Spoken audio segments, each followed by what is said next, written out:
My name is Carolyn Lattin, and I have lived on this farm for 60-some years. We bought the farm in 1956, and we have always been a farm.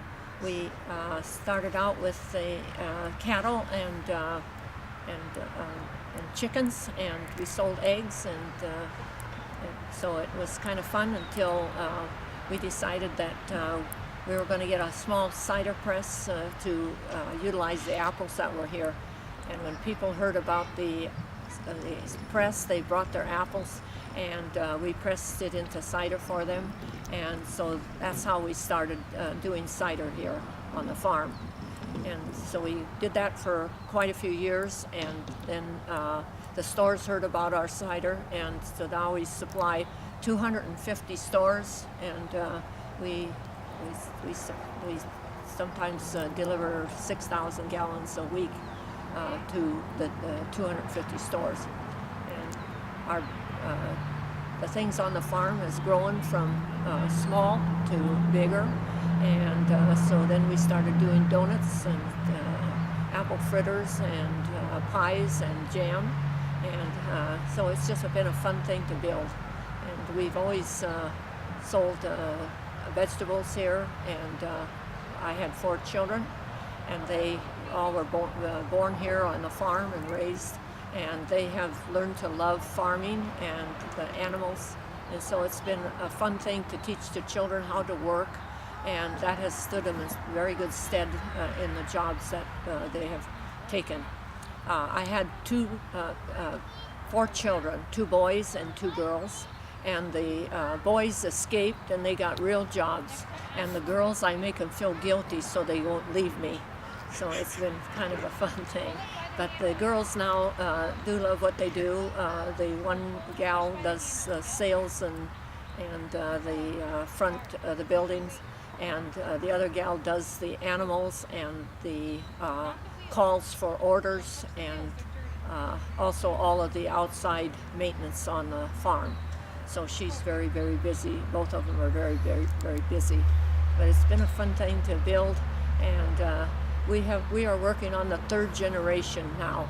Mom and Dad came, and then the kids came, and now the grandchildren are coming and enjoying the farm, and it's been a fun thing to see the 3rd generations coming through here, and you make a lot of friends in something like this, and so we have enjoyed working because we have enjoyed all the people that come here.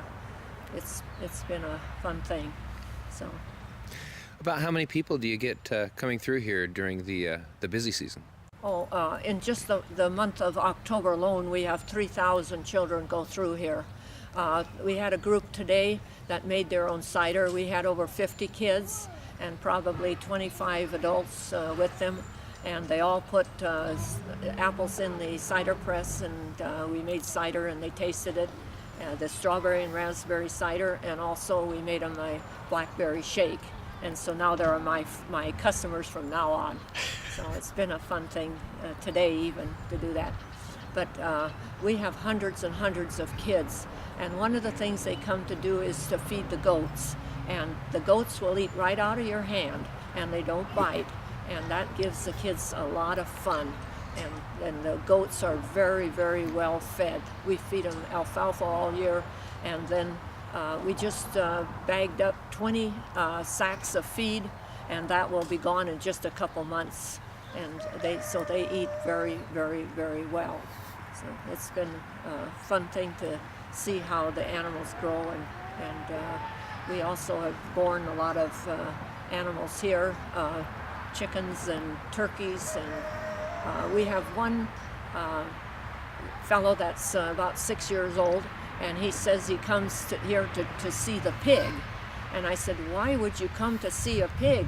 And he said it was the first live pig he's ever seen in his life. So, when we're older, we grew up with this sort of thing. And so you really see what they've missed, because you see the death and birth, and you see the patterns of life, and it's really an education that they get when they have been around a farm, both with the animals and just the people that come and the food that's produced. And so it's a real nice thing for the kids to enjoy. And they enjoy it. Even a lot of teenagers come in cars and they walk around and eat the donuts and what have you, and apple fritters. I would say last year we sold 63,000 apple fritters alone. And some days we make 100 dozen donuts in a day. But it's still just a lot of fun, and I would certainly recommend you come out and visit us and see our farm. It's just a real nice, enjoyable place to relax for a few minutes and let the world pass you by. This looks like a real labor of love for you. I mean, this is a beautiful place. Do you make very much of a profit off of farming? We have 30 employees right now, and so our payroll is over 10,000 a week, and it's a little hard to make a lot of money on a farm because it's so labor intensive. But still, it's a labor of love, and it's a lot of enjoyment, even if you don't have a lot of money to put in the bank. But it cost us $2 million to set this up, and that's a lot of money to come up with when you're just doing it a little bit at a time to build it. But we bought this in 1956, like I said, and we've been here ever since, and so it's just been kind of fun. That's great. I heard that you don't take a personal paycheck from all of this. Is that correct? Yeah. Well, when you start a business, why there isn't a lot of paycheck, and still I haven't had a paycheck. But I didn't do this for a paycheck, or I would be disappointed. But I'm not. I enjoy every day I come to work. If you have a job you love, it can be so much fun. So that's what I like about this. No matter what day it is, it's still a fun day. So would you like to talk a little bit about the great goat raid? Would you like to talk about that? That they took the goats when they don't know how to handle the goats, and so it's a sad thing that they know cats and dogs, but there's a great deal of difference between a larger animal than a cat or a dog, and so I feel sorry for the goats because they don't know the problems that need to be addressed in order for them to be healthy. And so we are terribly, terribly worried about our animals. It's just a sad thing that they're not being taken care of like we took care of them. But there's not a lot we can do about that. So, but we are very, very sad that we do not have our animals because the kids are going to miss them tremendously. So, a couple times the sheriff has come out here, and a deputy, and we explained to him that we had the hoof rot just like the elk have over in eastern Washington, and there's no cure for it, not in New Zealand or Australia or here in the United States. There is no cure. It's a fungus like athlete's foot in people, and so we treat it with zinc sulfate, and that works to make it better until the rains come. And when the rains come, it washes off the medicine, the zinc sulfate, and so therefore it's hard to keep it healed in the wintertime. But in the summertime there's no problem because the wet grass doesn't wipe off the medicine, and so we don't have any problem when it's sunshiny. But when it's raining 60 inches from October till the end of May, it's pretty hard to doctor somebody's foot when they've got the fungus on the foot. Now we tried booties and that doesn't work. They had so much fun chewing off those booties. They just thought that was great fun. you know, when 4 ex-sheriffs stand up there with us, and the county commissioners, and you know, and you know, so many people that are business people here in town. And we've delivered cider to people like Ralph's Thriftway and with people in town here, and you talk to them, and they just. He said to me one day, he said, you know, we dealt with you for 35 years. We enjoyed the person delivering the product all the way from eggs to cider and a bunch of other things. And they said, we've never had anything but wonderful relations with you in 35 years. Now that's pretty good when you figure we've got 250 customers out there. And so it's been a fun thing to build, really has. It must have really been a shock for you then when these people came after you. Tremendous. Debbie and I just sat and cried. We just sat and cried. We couldn't. When they said they were coming to get the animals, I said, I've never heard anything so ridiculous in my life. But you know, if they would have had a vet that looked at them before they took them, they would have saw there was nothing there that they would had any problem with. They would never have been able to take them. There's no way we treat our livestock bad when all the kids come to feed them every day. Every day. There isn't a day goes by, even when we're closed on Sunday in the wintertime. You look outside, they're swarming with people here, and they're out feeding the goats. You know, it's funny. It's I know that I grew up with a lot of faith in the system.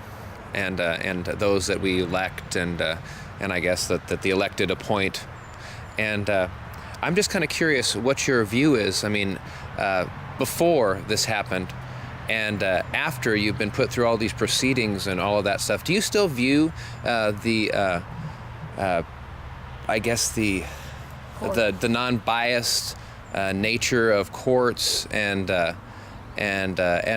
of that? Do you think that that it's exactly what you had thought beforehand the courts were set up to do? Oh no, I am amazed how dishonest the things are in that court.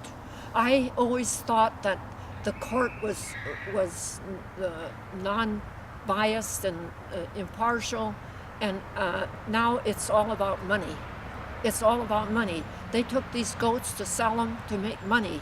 They didn't take them for the animals' benefit. It was money, and that's what the whole thing is set up for, is money. I have talked to so many people that have lost their animals, and it's the same story. They sold the animals and got money for them, and they drug the people back to court, and they've spent $30,000 for lawyers, and it has done no good. I am terribly, terribly, terribly disappointed that the court is not honest. It's not an honest place. I don't think it probably ever would be. But this is my first experience in 85 years of dealing with a court, and it was a real shock to me to realize how corrupt they are. And there's rules to protect them, but there's no rules to protect the people they're hurting. And they have hurt some very, very nice people that have come and talked to me since this has happened. Let me tell you, I have cried with the best of them there. One fellow, he's been a firefighter for 29 years, and let me tell you, it's a crime what they are doing to people, taking their livestock and then making profit on it. It's the cruelest thing I have ever encountered in my whole life. Can you tell me about how much it's cost you so far? 15. 15,000? 15. Yeah. And see, I've only been there once or twice. So only this two. is going to go on forever. See, they keep giving you a continuance. They drag it out until after 2 years. This one guy's been going 1 year and 8 months. Other people 2 years. And once you get to 2 years and they call you in, and then they hand you a paper that says continuance, after a while you can't go there anymore. It's just you're taking time off from work to go there, and then they don't care. They just don't care. And it's the most crooked thing that I have ever endured in my life. I feel sorry for anybody that has to go to court, because if they think they're getting a fair shake, that it's anything but.